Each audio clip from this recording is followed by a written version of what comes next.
Hey, good evening. It's Monday, September 30th, and welcome back to Everyday Talk 24/7. Three-quarters of 2024 is gone. As you can see, I'm inside tonight in my house, and the title of the video tonight is The Lights Are On. In about 6:30 this evening, Eastern Time, the lights came on. We weren't expecting it for several more days, so that's a blessing. Thankful for that. Thankful, too, of the ways that God cares for us.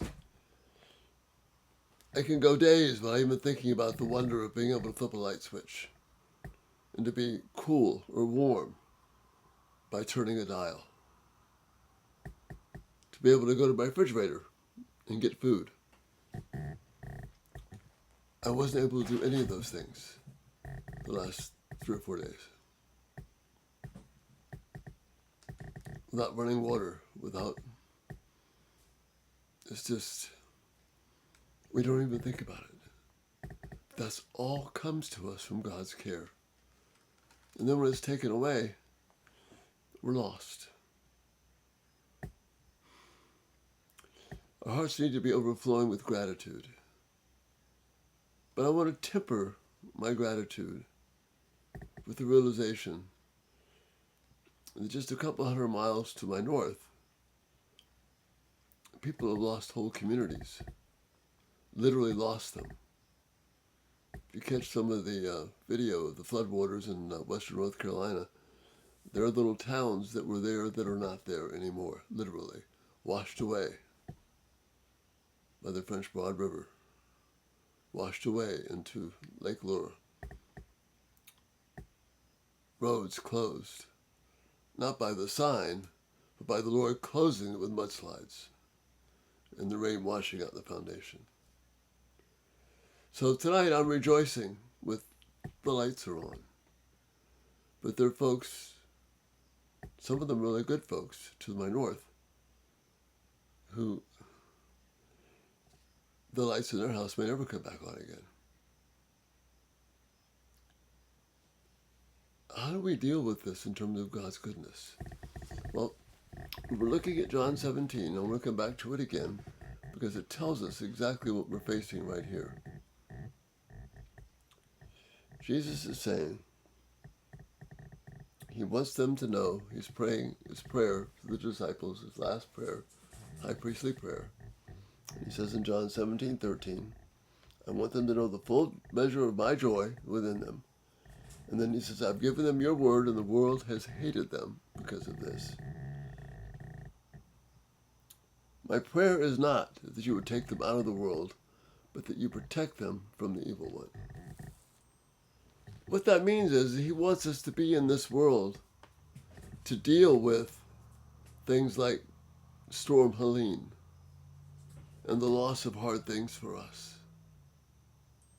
Because he's promising us that he's still right there with us. Notice the specificness of this prayer. My prayer is not that you take them out of the world, but that you protect them from the evil one. They are not of the world, even as I am not of it. Sanctify them by the truth. Your word is truth. See, the way that we survive in the world with all the inequity, the pain,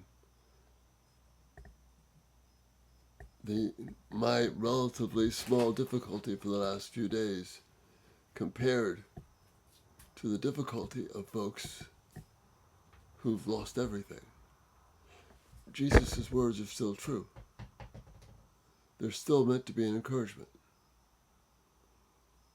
He has asked God to leave us in this world so that we can represent him well.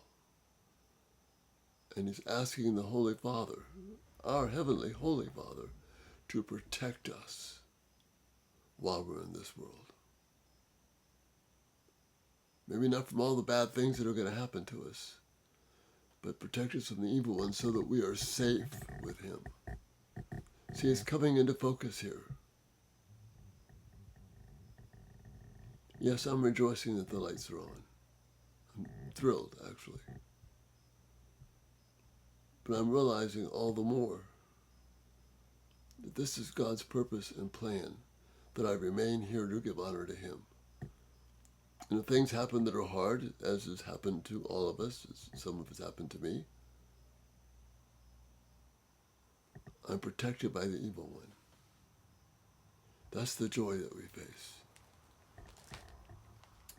By standing firm, by rejoicing in God's faithfulness to us, by knowing that we are protected by the promise of Jesus, the prayer of Jesus, by the commitment of the Father from the evil one, that we're secure in whatever this world throws at us, because we have an inheritance that we can partake of now and partake of forever. That's the joy that we have. That's the hope that we have. That's the blessing that we have. So I'm going to end reading Psalm 121 that I've read before. And what this means is, as Psalm 63 tells us, the love of God is better than life. And that's what Psalm 121 is telling us. I lift up my eyes to the hills. Does my help come from there? No, it doesn't come from there. My help comes from the Lord, the maker of heaven and earth. He will not let your foot slip. He who watches over you will not slumber. Indeed, he who watches over Israel will neither slumber nor sleep.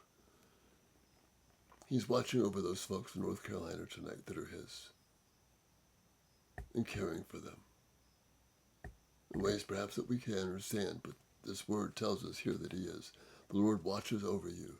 The Lord is your shade at your right hand. The sun will not harm you by day, nor the moon by night. We are protected from the evil one.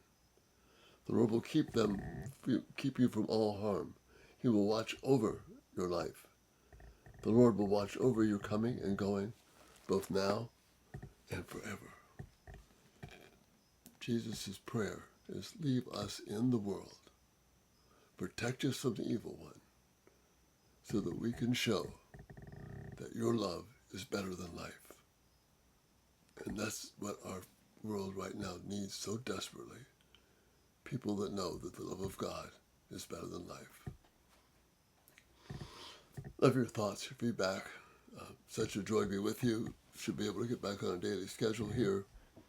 And thank you for your care and your blessing. And Lord willing, we will see you tomorrow, October 1st. Good night.